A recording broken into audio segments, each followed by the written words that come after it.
സിമ്പിളായിട്ട് നമുക്കൊരു brain food ഉണ്ടാക്കിയെടുക്കാം. പ്രത്യേകിച്ചും കുട്ടികൾക്ക് എക്സാം നടക്കുന്ന ഈ സമയത്ത് അവരുടെ സ്ട്രെസ് കുറയ്ക്കാനും പഠിച്ചതൊക്കെ ഓർത്തിരിക്കാനും ഇതവരെ സഹായിക്കും. കുട്ടികൾക്ക് മാത്രമല്ല, മുതിർന്നവർക്കും. കോക്കനട്ട് ഓയിലും കൊക്കോ പൗഡറും ആദ്യമേ ഡബിൾ ബോയിൽ ചെയ്തെടുക്കണം. ഒലിവ് ഓയിൽ വേണമെങ്കിലും ഉപയോഗിക്കാം. കുറച്ച് വാനില എസൻസും അല്പം ഉപ്പും കൂടി ഇട്ട് കൊടുക്കാം. ആറിയ ശേഷം 1 ടേബിൾ സ്പൂൺ തേൻ ഇതിലേക്ക് ഒഴിച്ചു കൊടുക്കണം.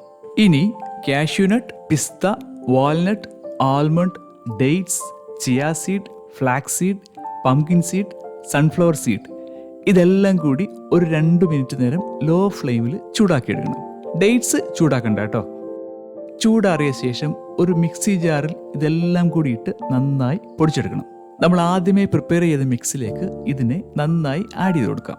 ചെറിയ ബോൾ പോലെയോ നിങ്ങൾക്ക് ഇഷ്ടമുള്ള ഷേപ്പ് ആക്കിയോ മാറ്റിയിട്ട് ഒന്ന് സെറ്റാകാൻ 1 മണിക്കൂർ നേരം ഫ്രിഡ്ജിൽ വെക്കാം. ഇനി ഇത് കഴിക്കാനെടുക്കാം. എടുത്തതിന് ശേഷം ബാക്കി ഫ്രിഡ്ജിൽ തന്നെ സൂക്ഷിക്കണം. 1-2 എണ്ണം ഒരു ദിവസം കഴിക്കാം. അപ്പോൾ നിങ്ങളൊന്ന് ട്രൈ ചെയ്ത് നോക്ക്. ഡിസ്ക്രിപ്ഷൻ ബോക്സിൽ എല്ലാ ഡീറ്റെയിൽസും കൊടുത്തിട്ടുണ്ട്.